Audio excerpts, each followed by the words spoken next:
توبہ cassette number 89۔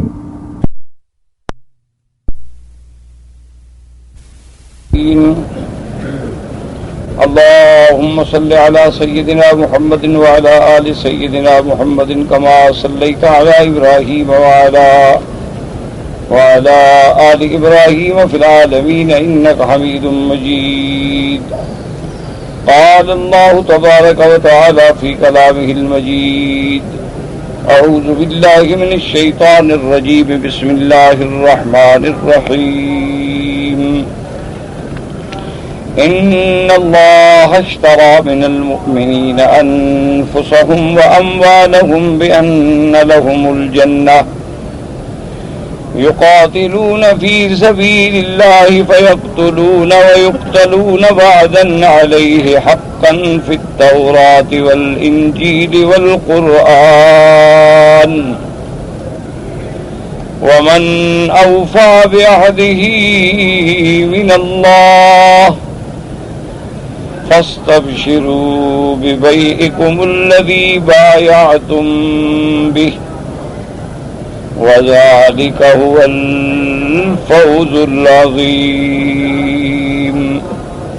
قال المؤلف والمفسر رحمه الله تعالى: يخبر تعالى أنه عاوز من عباده المؤمنين عن أنفسهم وأموالهم إذ بذلوها في سبيله بالجنة، وهذا من فضله وكرمه وإحسانه، فإنه قبل العوض عما يملكه بما تفضل به على عبيده المطيعين له، ولهذا قال الحسن البصري وقتادة رحمهم الله: بايعهم الله فأغلى ثمنهم۔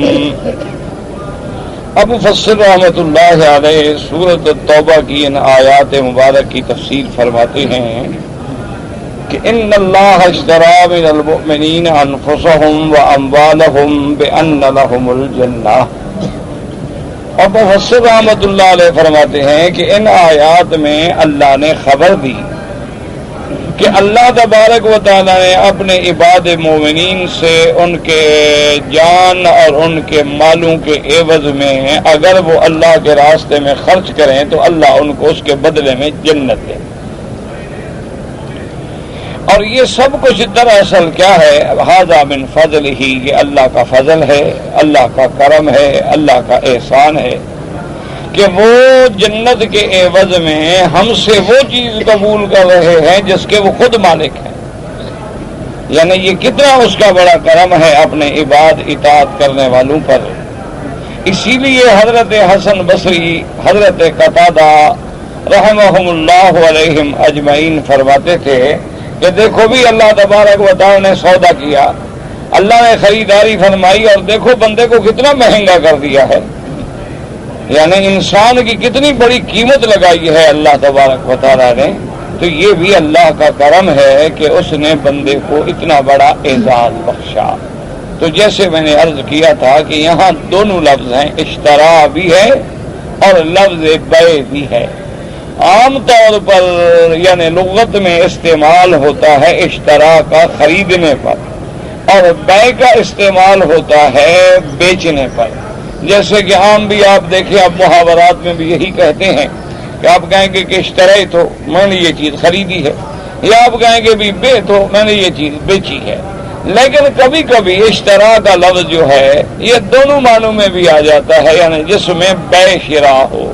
تو لازمی بات ہے کہ مثلا جب کوئی خریدے گا تو کوئی بیچے گا تو خریدے گا نا، اگر کوئی چیز بکنے والی نہ ہو تو آپ کیا خریدیں گے؟ اچھا، اسی طرح جب کوئی بیچے گا تو جب کوئی خریدار ہی نہ ہو تو بیچے گا کیا مطلب؟ تو اس لیے یہ لفظ جو ہے کبھی دونوں معنوں میں بھی استعمال ہو جاتا ہے۔ اب اسی میں علماء کرام رحمہم اللہ علیہم اجمعین نے فرمایا کہ بات کو سمجھیں کہ اللہ فرماتے ہیں کہ میں نے خریدا کہ جان اور مال دے دو اور جنت لے لو۔ تو خریدی تو وہ چیز جاتی ہے جو کسی کے پاس نہ ہو۔ ہمیشہ آدمی وہ چیز خریدتا ہے جو اس کے ملک میں، اس کے ملک میں نہ ہو۔ لیکن انسان ہے، ہماری جان ہے، مال ہے، یہ تو سب اللہ کا ملک ہے، یہ تو سب اللہ تبارک و تعالیٰ کا مال ہے، تو پھر اس کو بے اور شراء کے لفظ سے کیوں تعبیر کیا گیا؟ یعنی مفسرین کرام رحمہم اللہ نے فرمایا کہ انسان تو اپنے جان کا مالک ہی نہیں، کوئی اپنا مالک ہو تو کون چاہتا ہے میں مر جاؤں؟ ہر آدمی اپنے آپ کو پھر بچا لے۔ کون چاہتا ہے کہ مجھے نقصان پہنچے؟ کون چاہتا ہے کہ مجھے تکلیف پہنچے؟ تو اصل میں تو ہم اپنے نفس کے بھی مالک نہیں، بلکہ یہ تک بھی نہیں جانتے کہ کل کیا ہوگا۔ ما تدری نفس ماذا تکسب غدا وما تدری نفس بأی ارض تموت۔ اللہ نے قرآن میں فرما دیا کوئی بندہ نہیں جانتا کہ کل کیا پیش آئے گا، اور کوئی بندہ یہ بھی نہیں جانتا کہ میری موت کس جگہ آئے گی۔ اس لیے آپ دیکھ لیں کہ ہزاروں لوگ ہیں جنہوں نے ساری زندگی حرمین الشریفین میں مکہ اور مدینہ منورہ میں گزار دی کہ اللہ تبارک و تعالی ہمیں حرمین میں موت نصیب کرے، لیکن اللہ نے کسی اور جگہ موت لکھی تھی تو نکل گئے حرم سے اور وہاں موت آئی۔ اور کتنے لوگ ہیں جن کے یہ خواب و خیال اور تصور میں بھی نہیں ہوتا، وہ عمرے پہ آتے ہیں اور حج کرنے کے لیے آتے ہیں اور اللہ ان کو حرمین میں دفن کفن نصیب فرما دیتے ہیں۔ تو انسان کو تو یہ پتہ بھی نہیں ہوتا کہ میری موت کہاں آئے گی، کس وقت آئے گی اور کس گھڑی آئے گی اور کس جگہ آئے گی، یہ بندہ کوئی نہیں جانتا باسوا اللہ تبارک و تعالی۔ اسی طرح سابقہ کتابوں میں واقع آتا ہے کہ حضرت اسرافیل علیہ السلام، اسرائیل علیہ السلام جو ملک الموت ہیں، جن کو اللہ نے روح قبض کرنے کا اختیار دیا ہے، وہ فرماتے ہیں کہ میں سیدنا سلیمان علیہ السلام کی دربار میں کھڑا ہوں اور وہاں ایک بندہ ایسا بھی بیٹھا ہوا ہے کہ چند گھنٹوں کے بعد جس کی موت اللہ نے ایک ایسے مقام پہ لکھی ہے کہ وہ جگہ وہاں سے سینکڑوں میل دور ہے۔ تو ملک الموت فرماتے ہیں کہ میں سوچ رہا ہوں کہ یہ بندہ اس جگہ کیسے پہنچے گا، اور جب تک اس جگہ نہ پہنچے تو موت تو آئے گی نہیں۔ تو میں ابھی اسی سوچ میں ہوں کہ وہ بندہ کھڑا ہوا اور اس نے حضرت سلیمان علیہ السلام سے عرض کیا کہ اللہ کے نبی، اللہ کے پیغمبر، مجھے ایک بہت بڑے ضروری کام کے لیے اپنی جگہ پہ فوراً پہنچنا ہے اور میرے پاس وسائل نہیں ہیں، اگر آپ مہربانی فرما کے کسی جن کو حکم فرمائے تو مجھے ذرا جلدی اٹھا کے پہنچا دے۔ تو سلیمان علیہ السلام نے جن کو حکم دیا تو جن اس کو لے کے اڑ پڑا۔ تو حضرت ملک الموت فرماتے ہیں کہ میں مسکرایا کہ دیکھو یہ اپنی موت کے لیے کتنا جلدی جا رہا ہے کہ جس جگہ مجھے موت آنی ہے پہنچنا ہے میں۔ تو اس لیے انسان کو تو اپنی موت کا بھی علم نہیں ہو، اور اسی کو ایک لطیف انداز میں، ایک بڑے عجیب انداز میں سیدنا علی رضی اللہ تعالی عنہ، حضرت علی رضی اللہ تعالی عنہ نے بڑے عجیب اسلوب میں اس بات کو سمجھایا کہ بہت سارے احباب نے سیدنا علی المرتضی رضی اللہ تعالی عنہ کی خدمت میں عرض کیا کہ امیر المؤمنین، جب آپ دشمنوں کے خلاف جنگ میں ہوتے ہیں، لڑائی میں ہوتے ہیں، تو آپ بالکل اتنی بے جگری سے لڑتے ہیں کہ کبھی تو بالکل آپ کا جوش جو ہے وہ ہوش پہ بھی غالب آ جاتا ہے کہ آپ بالکل دشمنوں کو صفوں کو چیرتے ہوئے اندر گھس جاتے ہیں۔ یہ کوئی بہادری تو نہیں ہے حضرت، آخر اللہ نے انسان بنایا ہے، ایک بندہ 2 سے لڑ سکتا ہے، 4 سے، 10 سے اور 200 سے تو نہیں لڑ سکتا، لیکن آپ اتنی بے جگری اور اتنی بے خوفی سے جنگ میں گھس جاتے ہیں تو احتیاط فرمایا کریں۔ اللہ نے احتیاط کا بھی تو آخر حکم دیا ہے، اللہ نے یہ بھی تو ارشاد فرمایا ہے کہ اپنی جانوں کو ہلاکت میں جان کے نہ ڈالا کرو۔ تو حضرت علی مسکرائے، فرمایا کہ بھائی بات سنو، موت تو مجھ سے ڈرتی ہے تو پھر میں موت سے کیوں ڈروں؟ فرمایا کہ موت جو ہے وہ مجھ سے ڈرتی ہے، لہذا میں کیوں ڈروں موت سے؟ تو حیران ہو گئے ساتھی، انہوں نے کہا حضرت موت کیسے ڈرتی ہے؟ موت تو کسی سے نہیں ڈرتی، موت کا جو وقت اللہ نے معین کیا ہے وہ آئے گا۔ تو آپ مسکرائے اور آپ نے فرمایا تم لوگوں نے میری بات ہی نہیں سمجھی، میرے کہنے کا مقصد یہ تھا کہ موت وقت سے پہلے آ سکتی ہے۔ انہوں نے کہا نہیں، حضرت کہ جب آ نہیں سکتی تو مجھے کیا ڈر ہے، اور جو اس کا وقت ہے وہ آ جائے گی تو میں روک بھی نہیں سکتا، چاہے میں دشمن کے اندر گھر جاؤں یا نہ گھر جاؤں۔ تو سیدنا علی رضی اللہ تعالی عنہ وارضا نے بڑا عجیب جواب عطا فرمایا. اب دیکھیں نا کہ اس کے مقابلے پہ سیدنا خالد ابن الولید رضی اللہ تعالی عنہ، جن کو اللہ کے نبی نے لقب دیا ہے کہ سیف من سیوف اللہ، اللہ کی تلواروں میں سے ایک تلوار ہے، اور سیدنا خالد ابن الولید رضی اللہ تعالی عنہ بطل من ابطال الاسلام ہے، اور سیدنا خالد ابن الولید رضی اللہ تعالی عنہ وہ عبقری انسان ہیں کہ جس کی جنگ کو اور جس کی بہادری کو، شجاعت کو دشمن بھی مان گئے، لیکن خدا کی شان ہے کہ موت آئی تو گھر میں بستر پہ آئی، شہادت نصیب نہ ہوئی. سیدنا خالد بن الولید رضی اللہ تعالی عنہ اپنے بستر پہ جب موت کی گھڑیاں قریب آ گئیں تو فرمانے لگے ساتھیوں سے کہ میں اللہ کے فیصلے پہ راضی ہوں، لیکن مجھے بڑا افسوس ہے کہ سر سے لے کر پاؤں تک، حتیٰ کہ میری شرمگاہ بھی خالی نہیں جہاں مجھے زخم نہ لگا ہو. یعنی مجھے یا تو تیروں کے زخم لگے ہیں یا تلواروں کے یا نیزوں کے، لیکن آج میں اپنے بستر پہ مر رہا ہوں، اللہ نے میدان شہادت کے موت عطا نہیں فرمائی. تو یہ اللہ تبارک و تعالیٰ کی حکمتیں ہیں. تو جب ہر چیز اللہ کا ملک ہے تو پھر اللہ نے ہم سے کیسے خریدا ہے؟ تو اس کے لیے علماء کرام نے فرمایا کہ یاد رکھو، ایک معنی یہ ہے کہ یہ خرید و فروخت تو ہے ہی نہیں، یہ تو اللہ کا احسان ہے، اللہ تبارک و تعالیٰ کا کرم ہے کہ اللہ تبارک و تعالیٰ ہمیں اتنی بڑی نعمتوں سے نواز رہے ہیں. جیسے کہ صحابہ نے حضور سے پوچھا، حضور نے فرمایا لن يدخل الجنة أحد إلا بفضله ولن يدخل النار أحد إلا بعدله.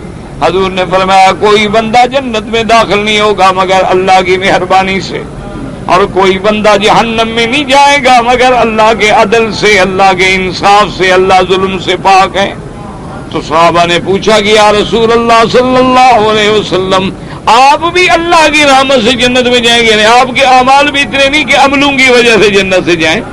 چلو ہمارے عمل تو کمزور ہو سکتے ہیں، ہمارے اعمال تو ناقص ہو سکتے ہیں، لیکن پیغمبر کا تو مقام ہی نرالا ہوتا ہے. حضور نے فرمایا الا ان یتغمدنی اللہ برحمتی، میں بھی جنت میں جاؤں گا، مجھے اللہ تبارک و تعالیٰ اپنی رحمت سے لے جائیں گے. کوئی بندہ اپنے عمل سے جنت میں نہیں جا سکتا. صحابہ نے پوچھا کیسی یا رسول اللہ؟ آپ نے فرمایا کہ اگر بندہ ساری زندگی اعمال صالحہ کرے اور اللہ کا شکر کرے تو اللہ کی ایک نعمت کا بھی شکر ادا نہیں کر سکتا. چیز آئے کہ اللہ تبارک و تعالیٰ کے سارے حقوق ادا کر دے. اللہ نے ہمیں انسان بنایا، ہم شکر ادا نہیں کر سکتے. اللہ نے ہمیں صحیح الاعضاء بنایا، ہم شکر ادا نہیں کر سکتے. اللہ نے ہمیں رہنے کے لیے زمین دی اور آسمان جیسی چھت سے نوازا، ہم شکر ادا نہیں کر سکتے. اللہ تبارک و تعالیٰ نے نور و ظلمات کا نظام بنایا، ہم شکر ادا نہیں کر سکتے. یہ ایک سانس جو ہے نا، اس کی بھی بندہ قیمت ادا نہیں کر سکتا. یعنی آپ اندازہ فرمائیں، آپ نے دیکھا نا جب بندے ICU میں پڑے ہوتے ہیں، خصوصی نگہداشت کے کمروں میں پڑے ہوتے ہیں تو آکسیجن لگے ہوتے ہیں، اور بڑے لوگ ہوں تو آکسیجن ٹینٹ قائم کر دیے جاتے ہیں، لیکن ایک ایک سانس کے لیے بندہ ترس رہا ہوتا ہے کہ اگر ایک سانس رک گیا تو کیا ہوگا. تو ہم تو ایک سانس کا بھی شکر ادا نہیں کر سکتے، ایک نعمت کا شکر بھی ادا نہیں کر سکتے. اسی لیے میرے آقا نے فرمایا کہ یا اللہ ما شکرنا کا حق کا شکر کا، یا اللہ ہم تیرا جو حق کے شکر ہے وہ ادا ہی نہیں کر سکتے. اللہم لا نحصی ثناء علیک انت کما اثنیت علی نفسک. یا اللہ ہم تیری مدح و ثنا، ہم تیری صفت و ثنا بھی نہیں کر سکتے جو تو نے اپنی ثنا و صفت بیان فرمائی ہے. اسی لیے اللہ تبارک و تعالی نے قرآن مجید میں بھی واقعہ موجود ہے. اللہ نے حکم دیا اعملوا آل داؤد شکرا. اللہ نے فرمایا داؤد علیہ السلام تم میری نعمتوں کا شکر ادا کرو. اب سیدنا داؤد علیہ السلام رات دن اللہ کی عبادت میں مشغول ہیں، اور کتابوں میں موجود ہے کہ سیدنا داؤد علیہ السلام نے اپنے گھر کے افراد کو بلا کے 24 گھنٹے جو تھے وہ تقسیم کر دیے. آپ نے فرمایا دیکھو 24 گھنٹے کا دن رات ہے اور ہم اپنے گھر میں اتنے آدمی ہیں تو فی آدمی تقریباً ہمیں مثلاً آدھا گھنٹہ عبادت کا مشکل سے آتا ہے، لہذا تم تقسیم کر لو کہ 24 گھنٹے میرے گھر کے 1-2 فرد جو ہے وہ عبادت میں مشغول ہوں، یا وہ نوافل پڑھ رہے ہوں، یا وہ اعتکاف میں بیٹھے ہوں یا اللہ کا شکر کر رہے ہوں کہ اللہ نے حکم دیا ہے کہ میرا شکر کرو، تو ہمارا لازم ہے کہ ہم شکر کریں۔ اور اس کے بعد حضرت داؤد علیہ السلام نے عرض کیا کہ یا ربی کیف اشکرک، یا اللہ میں تیرا شکر کیسے ادا کروں، توفیق شکر من کا، یہ شکر کرنے کی توفیق تو آپ دیتے ہیں، اگر آپ نہ دیں تو ہم کیسے شکر کریں؟ ہم مسجد میں آئے ہیں تو اللہ نے توفیق دی ہے، ہم نے نماز پڑھی ہے تو اللہ نے توفیق دی ہے، ورنہ اللہ محروم فرما دے۔ کتنے لوگ ہیں جو بیمار ہیں، معذور ہیں، جن کی زندگی کا پتہ نہیں، ان کو کہ نماز کا ہوش ہی نہیں۔ کتنے لوگ ہیں جو دنیا میں موجود ہیں، زندہ ہیں، پاگل ہو گئے، ان کو نماز کا پتہ ہی نہیں۔ کتنے لوگ ہیں جو زندہ ہیں، موجود ہیں اور گناہوں میں کھو گئے، گناہوں میں محو ہو گئے، ان کو نمازوں کا پتہ ہی نہیں۔ کتنے لوگ ہیں جو لہو و لعب میں، کھیل میں، گیموں میں مصروف ہیں، ان کو نماز کا خبر ہی نہیں۔ یہ بھی تو اللہ تیرا شکر ہے کہ تو نے توفیق دی ہے، تو جب توفیق شکر تو دیتا ہے تو اس پہ میں شکر ادا کروں، پھر اس توفیق میں شکر، اللہ نے تیرا شکر تو نہیں کر سکتا۔ تو اللہ نے فرمایا الآن شکرتا یا داؤد، کہ اے داؤد علیہ السلام تم نے اب شکر کیا ہے، کہ بندہ اپنی عاجزی کا اعتراف کرے، سب کچھ کرنے کے بعد بھی اعتراف کرے کہ میں نے تیرا شکر ادا نہیں کیا۔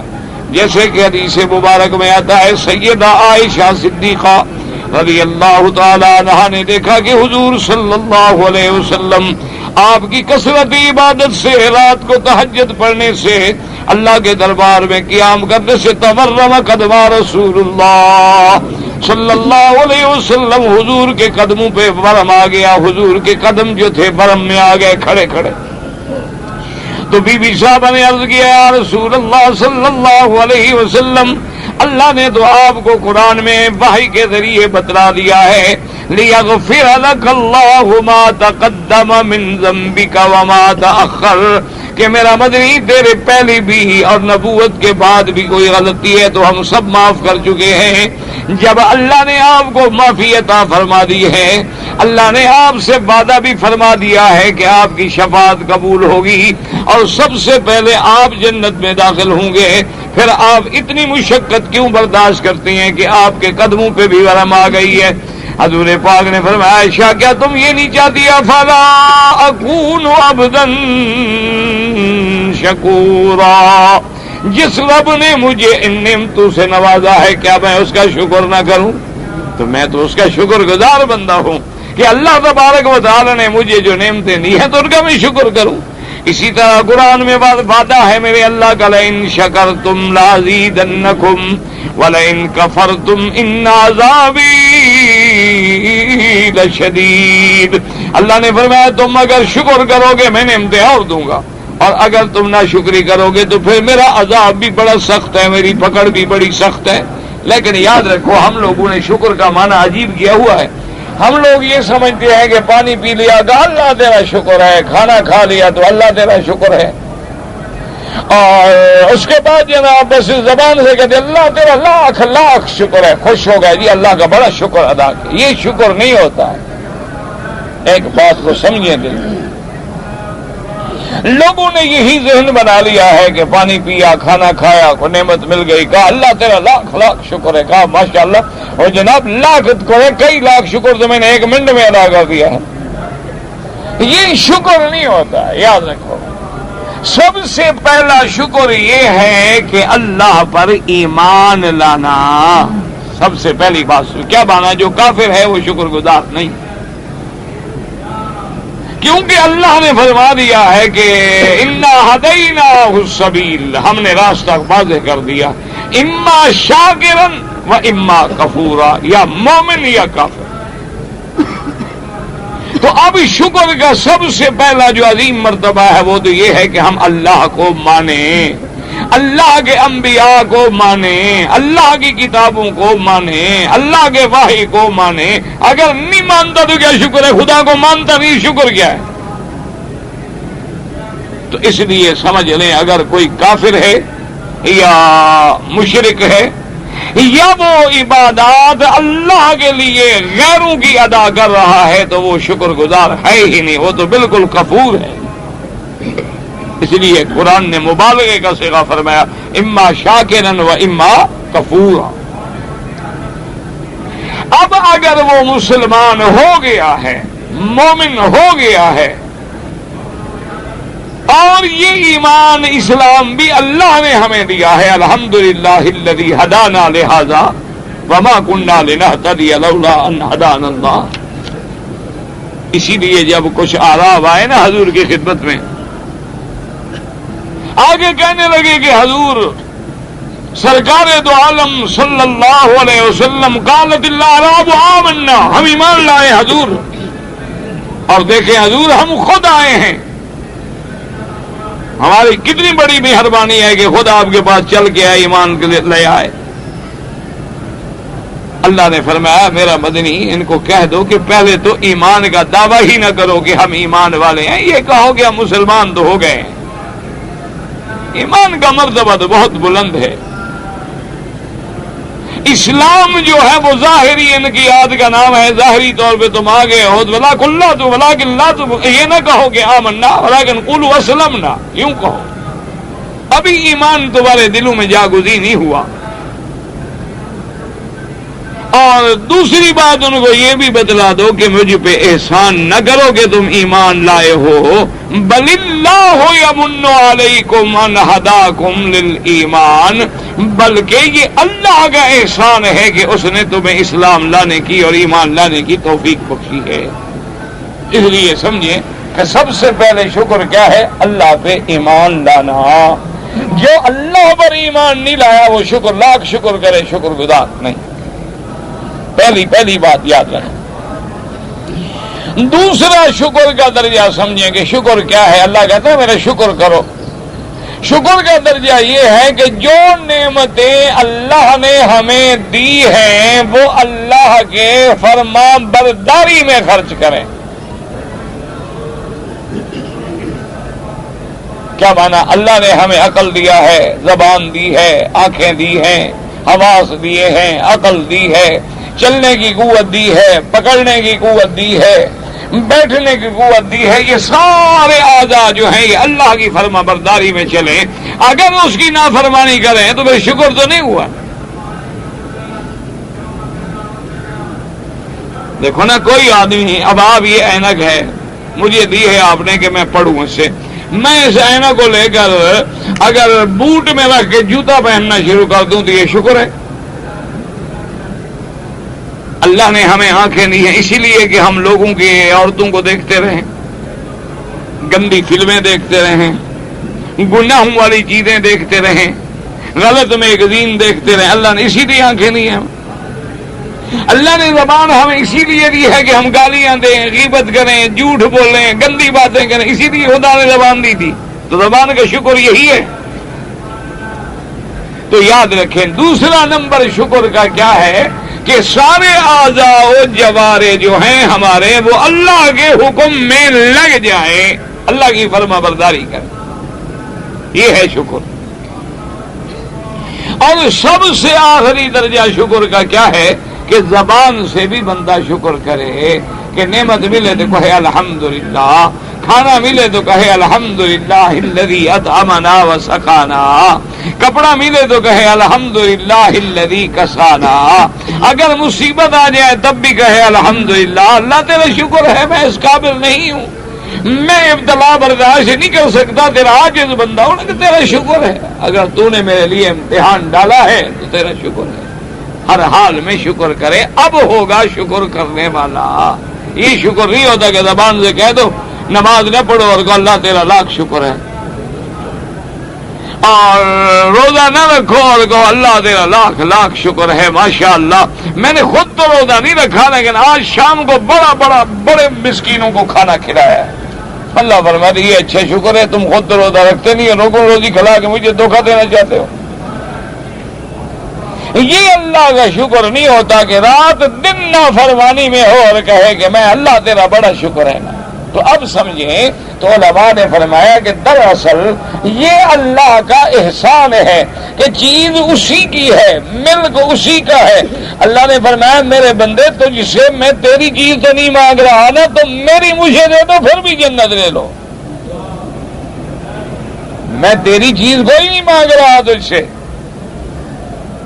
ملک میرا ہے، میں نے تمہیں امانتاً دیا ہوا ہے، تو اب میری ہوئی چیز دی، اسی لیے اللہ نے فرمایا وَمِمَّا رَزَقْنَاهُمْ يُنْفِقُونَ، میرے مومن اس سے خرچ کرتے ہیں جو ہم نے ان کو دیا ہے، دیا تو ہم نے، لیکن اسی میں جو خرچ کریں اس پہ بھی میں بدلے دے رہا ہوں۔ اللہ کا کرم کتنا بڑا، اللہ کا احسان کتنا بڑا ہے کہ چیز بھی اس کی ہو، ملک بھی اس کا ہو۔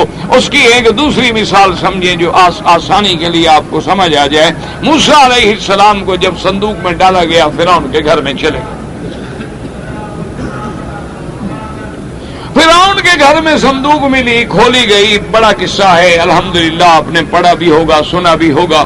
بہرحال اب جب موسیٰ علیہ السلام کو دودھ پیتے بچے ہیں صندوق سے نکالا گیا، تو فرعون کی بیوی جو ہے آسیہ، وہ جناب پریشان ہیں، دودھ پلانے کی کوشش کریں، بچہ دودھ نہیں لیتا۔ اب اس وقت تو وہ ملکہ ہے، ملکہ مصر ہے، حکم دیا کہ تمام دودھ والی عورتوں کو بلاؤ، کسی عورت کا دودھ تو پیے گا نا آخر۔ اور ادھر والدہ نے موسیٰ علیہ السلام کی بہن کو بھیجا کہ بیٹی جاؤ ذرا چل پھر کے سمندریا کے کنارے پہ آگے پیچھے تھوڑا جا کے معلوم تو کرو، صندوق باہر نکلی ہو گئی۔ اب بی بی صاحبہ ڈھونڈتے ڈھونڈتے ڈھونڈتے پہنچی، اس نے کہا بڑا شور تھا نا جی، وہ عورتوں کو بلا رہے ہیں، کیوں بلا رہے ہیں جی؟ بچہ ہے، بچہ کہاں ہے؟ دودھ نہیں پیتا ہو، کیوں نہیں پیتا؟ کہاں سے ملا ہے بچہ؟ جی ایک صندوق میں تھا۔ صندوق کہاں تھی؟ دریا میں تھی۔ بی بی بھی پہنچ گئی فرعون کے گھر میں، آپ کی بہن۔ فَبَصُرَتْ بِهِ عَنْ جُنُبٍ وَهُمْ لَا يَشْعُرُونَ، اللہ کا قرآن ہے، کوئی کسی تاریخی کتاب کا واقعہ نہیں۔ بی بی چپکے سے دیکھ رہی ہے کہ ان کو پتہ نہ لگے کہ میں بہن ہوں۔ اب حضرت موسیٰ علیہ السلام رو رہے، بچہ ہے، دودھ نہیں پیا، وقت گزر گیا، اور پھر دریا کی موجوں نے بھی ماشاءاللہ حضرت کو ہلایا، اس سے اور بھوک لگی۔ حضرت موسیٰ علیہ السلام رو رہے ہیں اور بی بی پریشان دوڑ رہی ہے، تو حضرت موسیٰ کی بہن آگے گئیں اور انہوں نے کہا کہ بات سنو، کیوں رو رہا ہے؟ انہوں نے کہا دودھ نہیں پیتا۔ حضرت کہا بات سنو، هل ادلکم الی اہل بیت، میں تم کو ایک گھرانہ بتاتی ہوں، وہاں ایک بی بی ہے اور بڑی صالحہ بی بی ہے، اللہ والی بی بی، اس کا دودھ پی لے گا۔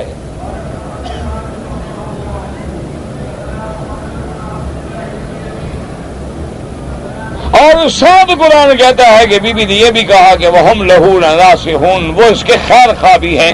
تو فرعون کے کان کھڑے ہوئے اور انہوں نے کہا اس بچی سے پوچھو گے وہ عورت اس کی خیر خواہ کیسے ہے؟ اس کو تو اپنی موت کھا رہی تھی نا، ایک بچہ پیدا ہوگا۔ تو اب وہ جب گھبرائے تو کہتے ہیں کہ بی بی صاحبہ نے کہا بدبختوں، میں نے کہا ہم لہو ناصحون، یعنی فرعون کا بھی خیر خواہ گھرانہ ہے، میں نے بچے کا تھوڑا کہا ہے۔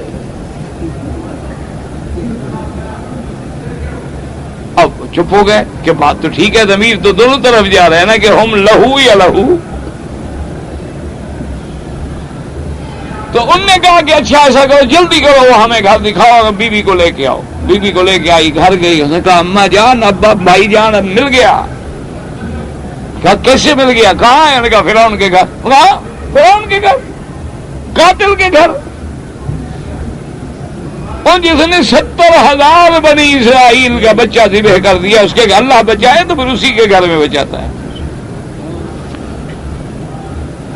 اللہ تبارک و تعالیٰ بچانے پہ آئے نا تو پھر موسیٰ علیہ السلام کو فرعون کے گھر میں بچا لیتے ہیں، ابراہیم کو آگ میں بچا لیتے ہیں۔ وہ قادر ہیں یفعل ما یشاء، جو چاہیں کر دیں۔ تو انہوں نے کہا تو پھر تم کیوں؟ انہوں نے کہا بلا رہے ہیں، وہ دودھ نہیں پیتا موسیٰ علیہ السلام، رو رہے ہیں حضرت موسیٰ، چلو میرا بھائی رو رہا ہے۔ اس نے کہا میں نہیں جاتی۔ اب حوصلہ ہو گیا نا، تسلی ہو گئی نا کہ اللہ کا وعدہ تو پورا ہو گیا، سامنے بھی آ گیا۔ اس نے کہا بی بی اماں کیوں نہیں جاتے؟ نے کہا اللہ نے فرمایا تھا، اللہ کا وعدہ تھا کہ غم نہ کر، لا تخافی ولا تحزنی، آپ ہی نہ ڈرو، موسیٰ کا غم انا رادوہ الیک، ہم موسیٰ کو تیرے پاس لائیں گے، یہ تھوڑا کہا تھا کہ مجھے وہاں لے جائیں گے. انا رادوہ الیک وجاعلوہ من المرسلین. وہ جناب اچھا، اور اسی میں اللہ کی حکمتیں ہوں گی نا. ماں ہے اگر آ جاتی اور جلدی سے بے ساختہ بچے کو لے لیتی اور بچہ بھی ماں کی گود میں آگے چپ ہو جاتا تو راز کھل جاتا نا. اللہ کی ہر چیز میں حکمتیں ہیں. اللہ نے وہی اماں کو روک دیا کہ بس تم یہیں رہو، ہم موسیٰ علیہ السلام کو لائیں. سیدنا موسیٰ علیہ السلام کی بہن نے آگے کہا کہ جی وہ بی بی صاحبہ تو نہیں آتی، وہ کہتی ہیں اگر ان کو ضرورت ہے، مجھے تو ضرورت نہیں ہے، ان کو ضرورت ہے بچے کو دودھ پلانے کی، بچے کو بھیج دیں میں دودھ پلاؤں گی.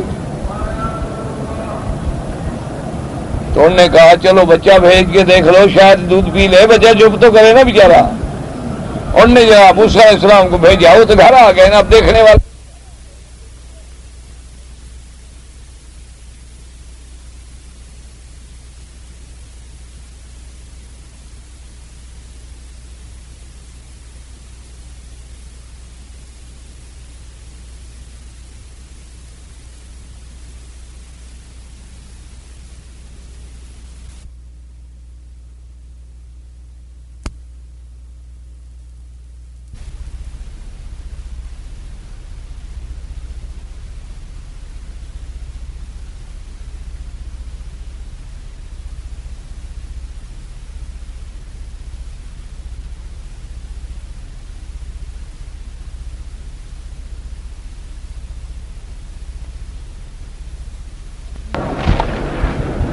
اللہ کی شان ہے، اللہ نے بچوں کو بھی ماں کی لمس بتلا دی ہے کہ یہ ماں کا ہاتھ ہے.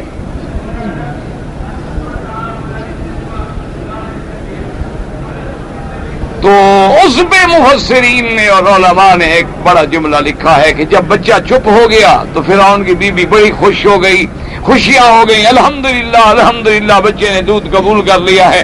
انہوں نے کہا بی بی مہربانی کرو، اب اس بچے کو پالنا ہے، اس بچے کو دودھ پلانا ہے. تو آپ، انہوں نے کہا میں آپ کے گھر تو جا نہیں سکتی، وہ شاہی محل ہے، ہم غریب لوگ ہیں، ہمارا آپ کا جوڑ کوئی نہیں. انہوں نے کہا اچھا ایسا کریں کہ ہم دودھ کے ٹائم پہ بچے کو یہاں لائیں گے، اور پھر تو آخر یہ بچہ میرا بچہ ہے، اب یہ تو شاہی محل میں رہے گا، اب جھوپڑے میں تھوڑا رہے گا. تو اس کو دودھ پلانے کے لیے بھیج دیا کریں گے اور تمہیں تنخواہ بھی دیں گے جو مانگو. تو تنخواہ بھی مقرر ہو گئی. تو علماء نے لکھا کہ یہ مولا کے کام ہے کہ دودھ بھی اپنے بچے کو پلائے، تنخواہ بھی وصول کریں. دودھ بھی تو اپنے بچے کو پلا رہی ہے نا، اور تنخواہ بھی لے رہی ہے. اور کس سے؟ فرعون سے. یہ اللہ کے نظام ہیں، اللہ تبارک و تعالیٰ کی شان ہے. جہاں عقل جواب دے جاتے ہیں، جہاں ہماری فکریں بالکل گنگ رہ جاتی ہیں، وہاں اللہ کی رحمت کے نظارے سامنے آتے ہیں. اللہ سمجھنے کی توفیق دے دے تو دے دے، ورنہ ہمارے تو عقول بھی ناقص ہو آج. اس لیے یہ بھی اللہ کا کرم ہے کہ ان اللہ اشتری من المؤمنین انفسهم واموالهم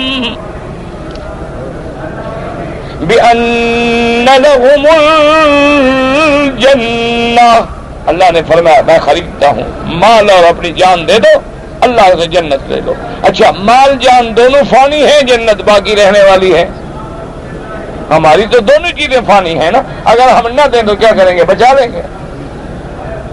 ایک دن تو چلا جانا ہے نا، مال نے بھی چلا جانا ہے، جان نے بھی. اور جو ہماری ہے ایک تو ہماری نہیں، دوسرا ہمیشہ رہنے والی نہیں. ایک آدمی اپنی برف، مثلا ایک علماء نے مثال دی ہے کہ برف کی اینٹ لے آئے بیچنے کے لیے، اور وہ اس کو جناب بڑا چھپا چھپا کے رکھے، جی آج ریٹ کم ہے میں کل بیچوں گا. تو کل تک بچے گی؟ تو اگر کوئی برف کو حفاظت میں رکھے کہ جی 2-4 دن کے لیے رہنے، تو چونکہ لوگ گندم رکھ کے بھی تو مہینے کے بعد بیچتے ہیں نا، میں 3 دن کے بعد برف رکھ کے بیچ دوں گا. تو برف کی سل تو شام تک گل جائے گی، تیری زندگی تو ویسے گلنے والی ہے، پر اللہ کے لیے کیوں نہ ہے؟ یہی وجہ تھی کہ صحابہ کرام، یہی وہ راز تھا جو کفر کو سمجھ نہ سکا، کہ کفر کو ہمیشہ قوتوں پہ ناز رہا اور ایمان کو ہمیشہ اللہ کے فیصلوں پہ ناز رہا۔ یہ وہ راز ہے جو کفر کے اندھیروں میں سمجھ نہیں آ سکتا۔ کہ ایک صحابی کھجور کھا رہے ہیں، کھجور، اچھا کتنے ہوں گے؟ 4 کلو تو نہیں ہاتھ میں لیے ہوئے، 2-4 گندم کھجور کے دانے ہوں گے۔ جب جناب احد کے قریب آئے نا، وہ کھجور جو بچی ہوئی اس کو بھی پھینک دیا۔ انی لا اجد ریح الجنت من قبل احد، کہنے لگے میں اب کھجور کھا کے وقت کیوں ضائع کروں، مجھے تو احد کی طرف سے جنت کی ہوائیں آ رہی ہیں۔ بس اتنی دیر بھی قبول نہیں ہے، کبھی کیوں کھاؤں کھجور کھا کے وقت ضائع کروں، چھوڑو جی، چلو اللہ کے راستے میں جہاد کر دو۔ تو اس لیے علماء نے فرمایا کہ یہ بھی اللہ کا کرم ہے کہ جان بھی اللہ نے دی، مال بھی اللہ نے دیا، اپنی دی ہوئی چیز کہا میرے بندے مجھے دے دو اور مجھ سے جنت لے لو، اور پھر یہ بھی نہیں کہا کہ وہ تو میری گانا نا سودا کرتے ہیں تو وہ دے دو میں یہ دے دے دو۔ کتنا بڑا کرم ہے کہ اس کو شکل بھی اللہ نے بیع و شراء کی عطا فرمائی۔ اور بعض علماء نے اس کی دوسری توجیہ کی ہے، انہوں نے فرمایا کہ دیکھو اللہ نے ہمیں ایک نوع من اختیار تو دیا ہے نا، اللہ نے ہمیں عقل دی ہے، فہم دیا ہے، اب ہمارے اختیار میں تو ہے نا کہ مسجد جائیں یا میکدہ جائیں، ہم زمزم پئیں یا شراب پئیں، حلال کھائیں یا حرام کھائیں، یہ اختیار تو اللہ نے دیا ہے، اسی پہ ہمیں سزا ملے گی نا۔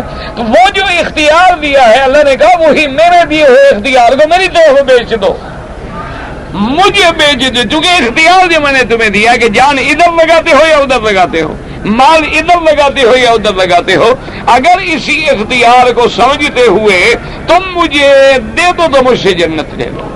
اسی لیے حضرت حسن بصری نے کیا پیاری بات فرمائی رحمت اللہ علیہ، فرمایا اللہ نے سودا کیا بندے سے، اور بندے کی جان کو کتنا قیمت بتایا، کتنی قیمتی بتایا کہ بندے کے عوض میں اللہ نے جنت دے دی۔ آپ کا کیا خیال ہے، ایک محل بناؤ تو کتنے پیسے لگتے ہیں؟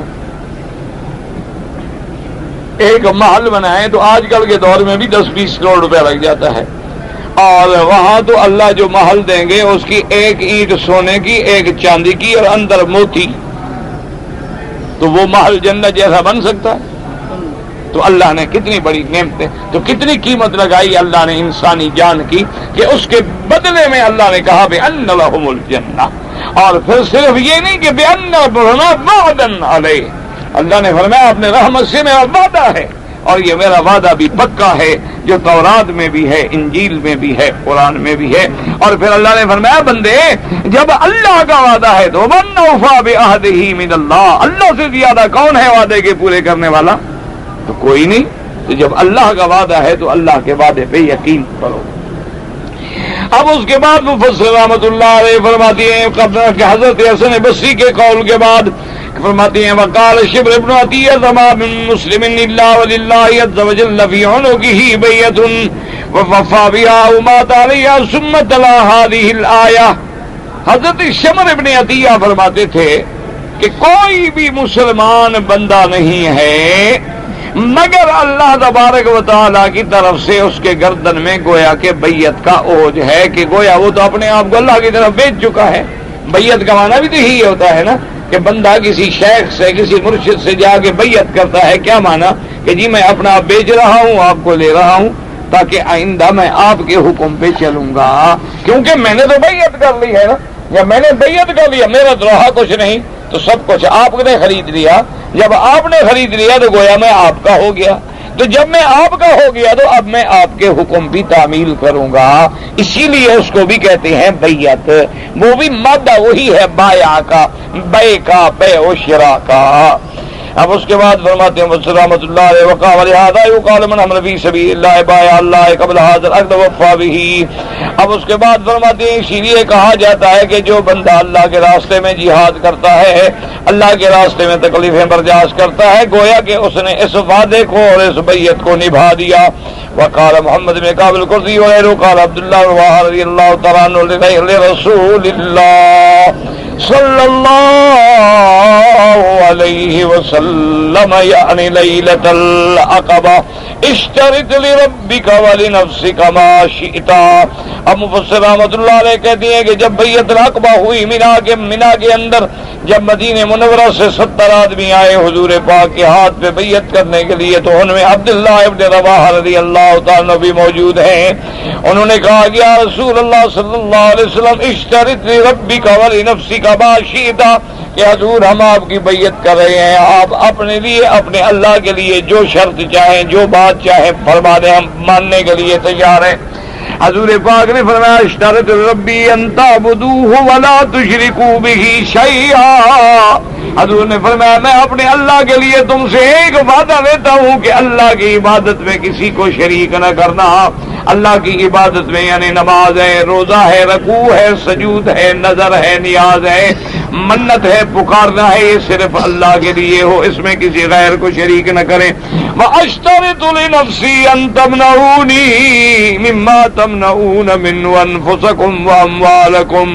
اور آپ نے فرمایا عبداللہ ابن رواحہ میں اپنی ذات کے لیے صرف تم لوگوں سے ایک شرط کرتا ہوں کہ جیسے تم اپنی جان کی، اپنے اموال، اپنی اولاد کی حفاظت کرتے ہو، اسی طرح تم اللہ کے رسول کی بھی حفاظت کرو گے۔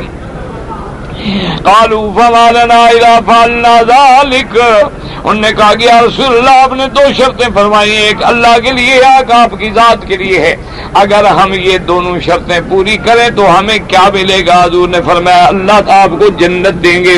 قالوا ربح البيع لا نقيل ولا نستقيل۔ حضرت عبداللہ روا نے کہا ماشاءاللہ ہمارا تو کامیاب سودا ہو گیا حضور، کہ ہم نے تو کچھ نہ دیا، اللہ سے جنت لے لی، اس بیعت کو ہم نہ کبھی چھوڑیں گے، نہ چھوڑنے کی تمنا کریں گے۔ فنظرت ان اللہ اشترى من المؤمنین انفسهم واموالهم بان لهم الجنة ويقتلون وعدا عليه حقا في التوراة والانجیل والقرآن۔ قوله يقتلون اللہ نے فرمایا کہ سواء قتلوا او قتلوا، چاہے وہ جنگ میں جہاد کرنے کے بعد غازی بن جائیں یا وہ جنگ میں شہید ہو جائیں، او اجتمع لهم هذا، یا دونوں چیزیں کہ جنگ میں لڑتے شہید ہو جائیں، تو اب مجاہد بھی بنے شہید بھی بنے۔ ولہذا فقد وجبت لهم الجنہ، اللہ نے ان کے لیے جنت جو ہے واجب کر دی ہے۔ ولہذا جاء فی الصحیحین وتکفل اللہ لمن خرج فی سبیلہ لا یخرج الا جہاد فی سبیلہ وتصدیق برسلہ بان توفاه يدخل الجنة ويرجع الى منزله الذي خرج منه نائلا ما نال من اجر او غنیمة۔ صحیحین کی حدیث ہے، بخاری اور مسلم کی حدیث ہے، میرے آقا سرکار دو عالم سیدنا محمد رسول اللہ صلی اللہ علیہ وسلم میں تکفر اللہ لمن خرج فی سبیلہ، اللہ نے ضمانت دی ہے اس بندے کی جو اللہ کے راستے میں جائے، جہاد کرے، اللہ کے نبی کی تصدیق کرے، اللہ اس کو جنت دیں گے، اور اگر وہ شہید نہ ہوا تو اللہ اس کو ثواب بھی اور مال غنیمت دونوں عطا فرمائیں گے اور گھر لوٹے گا۔ یہ اللہ کا وعدہ ہے، اللہ نے ضمانت دے دی ہے، اس لیے اللہ نے فرمایا وعدا علیہ حقا فی التوراۃ والانجیل والقرآن، یعنی یہ اللہ کا وعدہ جو ہے صرف قرآن پاک میں نہیں بلکہ کتب سابقہ یعنی تورات و انجیل میں بھی ہے، تاکیدا لہذا الوعد اخبار بانہ قد كتب نفس الکریمۃ وانزلہ علی رسولہ کتبہ الکبار، اللہ پاک نے خود اپنے اوپر واجب کر لیا ان کے لیے جنت، اور اللہ پاک نے یہ ساری چیزیں جو ہیں پہلے جو بڑی کتابیں گزری ہیں، التوراۃ المنزلۃ علی موسیٰ علیہ السلام، تورات میں بھی موجود ہے جو اللہ نے موسیٰ علیہ السلام پہ نازل کی، والانجیل والمنزل علی عیسیٰ علیہ السلام، اور انجیل میں بھی جو اللہ نے عیسیٰ علیہ السلام پہ نازل کی، والقرآن والمنزل علی محمد صلوات اللہ وسلامہ علیہم اجمعین۔ اچھا بعض علماء کہتے ہیں کہ انجیل میں تو جہاد نہیں، لیکن راجح قول یہی ہے کہ انجیل میں بھی ہے. اسی لیے عیسیٰ علیہ السلام نے پکارا تھا کہ من انصاری الی اللہ، کون ہے جو میرے لیے اللہ کے لیے مددگار بنے؟ قال الحواریون نحن انصار اللہ، جو آپ کے مخلصین تھے انہوں نے کہا ہم اللہ کے مددگار بننے کے لیے، اللہ کے رسول کی حفاظت کے لیے تیار ہیں. اور تورات میں بھی ہے لیکن موجودہ تورات میں نہیں ہے، اس لیے کہ انہوں نے اس کو بدل ڈالا ہے، تعریف کر دی ہے. اللہ نے فرمایا وَمَنْ أَوْفَىٰ بِعَهْدِهِ مِنَ اللَّهِ، اللہ سے زیادہ وعدہ پورے کرنے والا کون ہے؟ کوئی نہیں. فَإِنَّهُ لَا يُخْلِفُ الْمِيعَادَ، اللہ کا وعدہ کبھی جو ہے وہ خلاف نہیں ہوتا، جھوٹا نہیں ہوتا. اللہ تبارک و تعالیٰ کا وعدہ جو ہے وہ ہر حال میں سچا ہوتا ہے. آگے نہ بیٹھے بھی اس کو اٹھاتے کرو، جو آدمی ہے اس کو نیا آدمی ہوتا ہے اس کو پتہ نہیں ہوتا، بیچارے کو بتا دیا کرو. هذا كقوله تبارك وتعالى ونصدق من الله حديثا، اے ومن اصدق من الله قیلا، اللہ سے زیادہ سچ کہنے والا یعنی کوئی نہیں، اللہ سے زیادہ وفا کرنے والا کوئی نہیں. ولہذا قال تعالی فاستبشروا ببيعكم الذي بايعتم به وذلك هو الفوز العظیم. اللہ نے فرمایا فلیستبشر من قام بمقتضى هذا العقد، مبارک ہو، خوشخبری ہے اس کو جس نے اس وعدے کو نبھایا، جس نے اس سودے کو نبھایا. ووفى بهذا العهد بالفوز العظیم والنعیم المقیم، اس کے لیے اللہ تبارک و تعالی نے بہت بڑی کامیابی رکھی ہے، اور اللہ نے اس کے لیے ایسی نعمتیں جو ہمیشہ رہنے والی ہیں. تو جان فانی دے کر اللہ سے باقی جنت لے لو. دعا کریں کہ اللہ تبارک و تعالی اللہ کے راستے میں جو بھی مجاہدین ہیں اللہ ان کی قدم قدم پہ نصرت فرمائیں اور مدد فرمائیں. اچھا یاد رکھیں کہ جہاد صرف لڑائی کا نام نہیں ہوتا، اللہ کے راستے میں خرچ کرنا بھی جہاد ہے، اپنے نفس کو حرام سے روکنا بھی جہاد ہے. یعنی اب طبیعت تو سب کی جاتی ہے نا، نعوذ باللہ، گناہ کروں، شہوت ہے، لذت ہے، سب کچھ ہے، لیکن وہ روک رہا ہے، یہ بھی جہاد ہے. زبان سے بھی جہاد ہے، قلم سے بھی جہاد ہے، کتابت سے بھی جہاد ہے، تقریر سے بھی جہاد ہے. یہ صرف نہیں ہوتا کہ صرف جہاد کا معنی وہی گردن کٹانا ہے، وہ تو سب سے آخری مرحلہ ہے. تو اللہ تبارک و تعالی ہر مسلمان کو شریعت کے مطابق، سنت کے مطابق زکوٰۃ اور جہاد کی توفیق دے. زکوٰۃ جو ہے کہتا ہے جی کہ سال کے 12 مہینے میں، ہاں بالکل جب چاہیں زکوٰۃ ادا کر سکتے ہیں، جو بھی مہینہ آپ کو آپ کے حساب سے موافق آئے. ویسے افضل یہ ہوتا ہے بندہ کوشش کرے رمضان میں تاکہ ثواب زیادہ ہو جائے، بس یعنی ایک ثواب کے بڑا. دیکھیں نا جی حدیث میں آتا ہے کہ جو عمل رمضان میں کرتے ہو وہ 70 گنا بڑھ جاتا ہے. ہاں جی.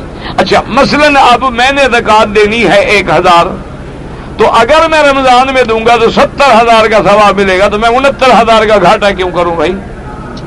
اب میں دوں 1000 تو 1000 ملے گا نا، اس وقت تو 70,000 کا ثواب ملے گا. تو اس لیے افضل یہ ہوتا ہے کہ ورنہ جب بھی چاہیں آپ کسی بھی مہینے میں ادا کر سکتے ہیں. بہرحال جو لڑائی اللہ کے لیے ہو، اللہ کے دین کی حفاظت کے لیے ہو، اسلام کی حفاظت کے لیے ہو، اپنے عرض و مال کے لیے ہو، اس کی شریعت میں اجازت ہے. تمام مسلمانوں کے لیے، افغان ہیں، عربستان ہیں، اجمستان ہیں، اللہ تبارک و تعالی تیرے نام لینے والے جس ملک میں ہیں، جس جگہ میں ہیں، ان کی جان، مال، آبرو، عزت کی حفاظت فرما.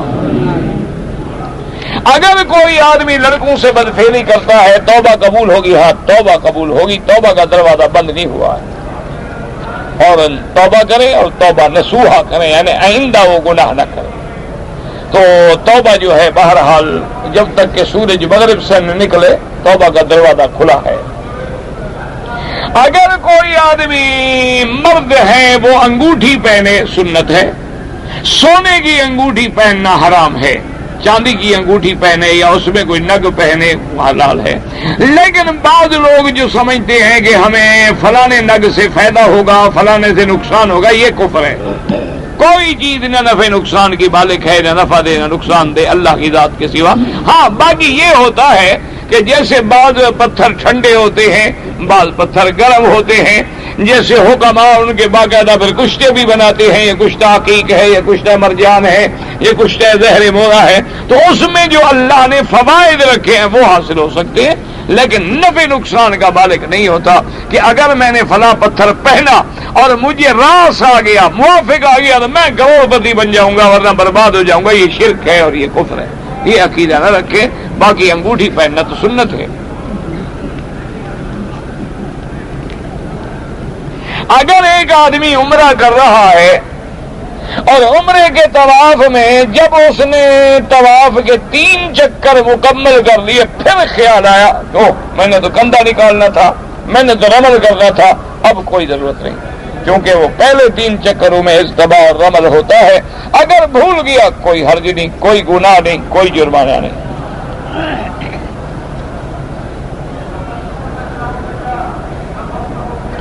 اللہ تبارک و تعالیٰ نے خنزیر کو کیوں حرام کیا؟ آپ کو اس سے کیوں ہمدردی ہے؟ ذرا مجھے یہ تو لکھیں۔ نہیں، حرام ہونے کی وجہ تو ہم بتائیں گے، لیکن آپ کو کیوں پیار آ گیا؟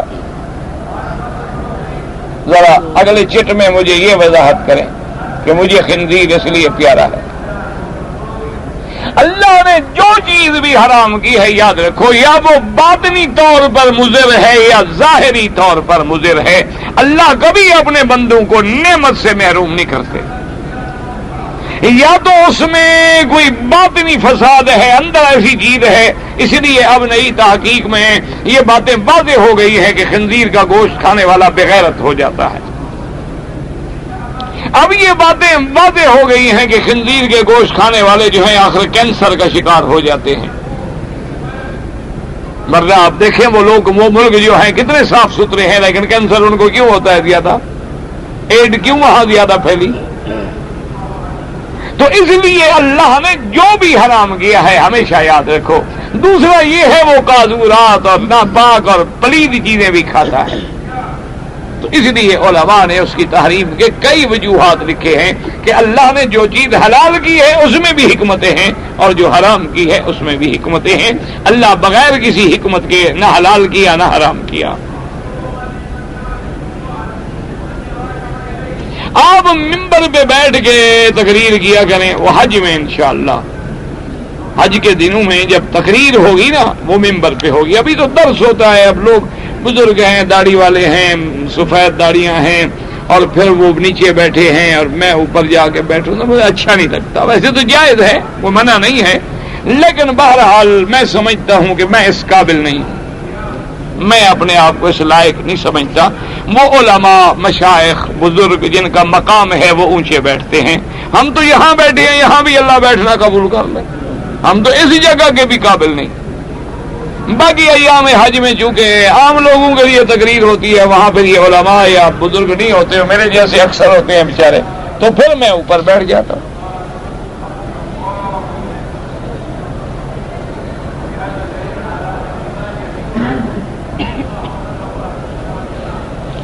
میرا کفیل مجھ سے گناہ کا کام، کیا گناہ کا کام کراتا ہے؟ یہاں تو اسلام کی حکومت ہے، لکھ کے دے دو، ٹھیک کر دیں گے کفیل کو۔ ثابت کرنا ہوگا، جھوٹے ہوئے تو تمہیں ٹھیک کر دیں گے انشاءاللہ۔ ہاں، یہ ہمارا ملک تو ہے نہیں کہ جھوٹ مار کے نکل جاؤ، یہ تو اسلام ہے، جھوٹ بولو گے تمہیں حد لگے گی۔ اور اگر سچ کہو گے بڑے سے بڑے آدمی کو بھی ٹھیک کر دیں گے، یہاں تو ماشاءاللہ قاضی علماء ہیں اور دین کو سمجھنے والے لوگ ہیں۔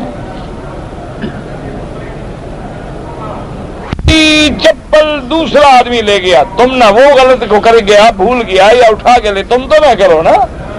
ایک آدمی غلطی کرے، اور یار ایک آدمی چٹ لکھتا رہتا ہے نہ، تو لکھنا آتا ہے اس بیچارے کو۔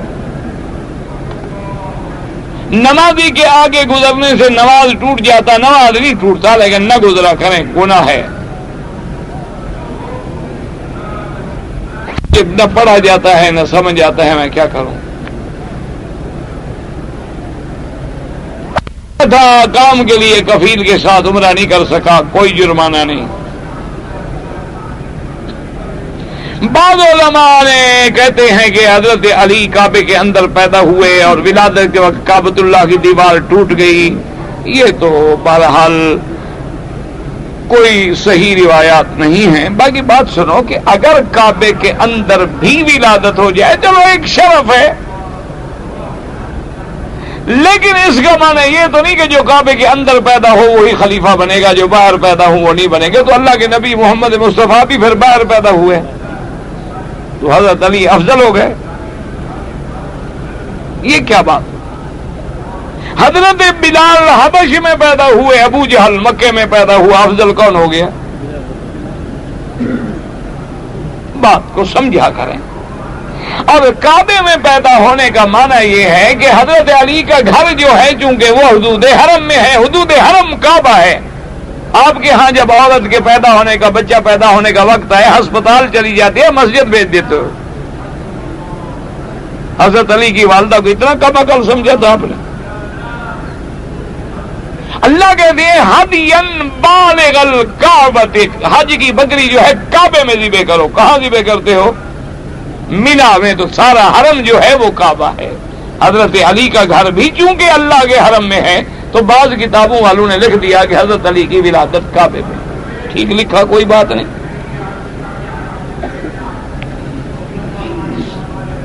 بہرحال مسلمان جہاں مظلوم ہیں بالکل دعائیں کریں. پورے حرم میں جہاں نماز پڑھو گے 1 کلاخ ملے گا. زمزم سے اگر ہم کھانا پکائیں تو جائز ہے. بے پیٹ میں روز پکاتے ہو تو باہر پکا لو گے تو کیا ہو جائے گا؟ کوئی حرج نہیں. پانی کا اتنا ادب ہے. نماز اللہ کے بندو، علماء نے اس لیے لکھا ہے کہ جب دوسرا پانی موجود ہے تو ہم اس ایک برکت والے، رحمت والے، شفا والے پانی کو ضائع کیوں کریں بھائی؟ ورنہ یہ تو نہیں کہ جائز نہیں، وہ بھی پانی ہے. اگر حضرت اسماعیل علیہ السلام کھانا کس میں پکاتے تھے اور پانی تھا ہی نہیں کوئی اس وقت، تو اس لیے علماء یہ لکھتے ہیں بھی جب دوسرا پانی موجود ہے. اب دیکھو نا کہ جیسے بعض گھروں میں ایک پانی کڑوا ہوتا ہے، باہر سے پانی میٹھا آتا ہے تو میٹھے پانی کو پینے کے لیے استعمال کر لیتے ہیں، دوسرے پانی کو برتن دھونے میں، کپڑے دھونے میں، گھر دھونے میں اور کام میں لگا دیتے ہیں. تو چونکہ یہ شفا کا پانی ہے، رحمت کا پانی ہے، برکت کا پانی ہے، اس لیے. ورنہ یہ نہیں کہ روٹی پکانا ناجائز ہے یا کسی نے چائے میں ڈال دیا تو ناجائز ہے، یہ بات نہیں ہوتی ہے. اگر کوئی جانور ہم گولی سے شکار کریں اور وہ مرے، وہ حلال نہیں ہوتا، کیونکہ گولی جو ہے وہ ضرب مارتی ہے، تیر کی طرح ذبح نہیں کرتی. اس لیے گولی میں اور تیر میں فرق ہے.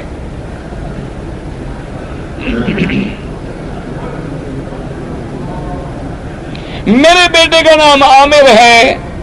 عامر تو کسی دشمن کا نام، صحابی کا نام بھی عمار ہے، عامر ہے. یہ کیا ہے؟ دشمن کا نام بھی ہو سکتا ہے، دوست کا نام بھی ہو سکتا ہے.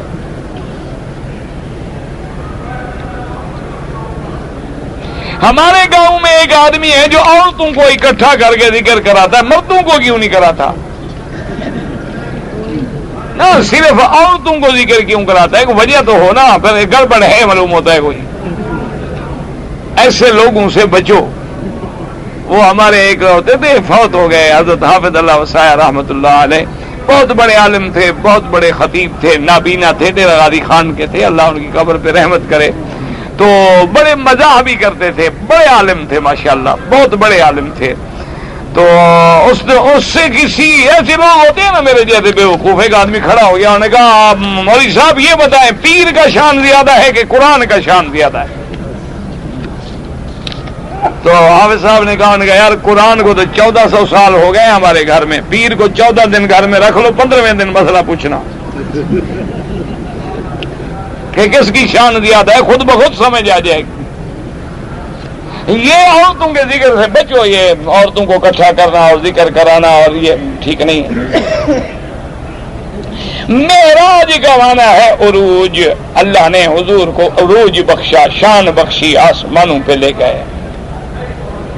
اگر کوئی آدمی 2 عمرے ایک دن میں کرے، امام ابو حنیفہ رحمہ اللہ، امام شافعی کے نزدیک جائز ہیں، لیکن سب کے نزدیک افضل یہ ہے کہ طواف زیادہ کرو. عورت بیلٹ استعمال کر سکتی ہے. بیلٹ سے کیا مانا مراد کیا ہے پتہ نہیں. رسی باندھتی ہے، پینٹ پہنتی ہے،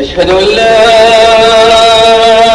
إله إلا الله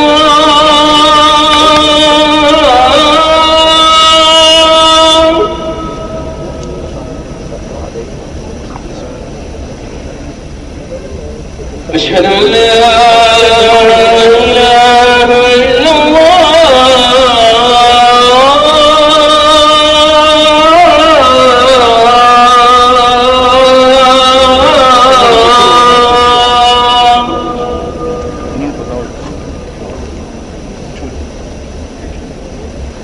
أشهد أن محمدا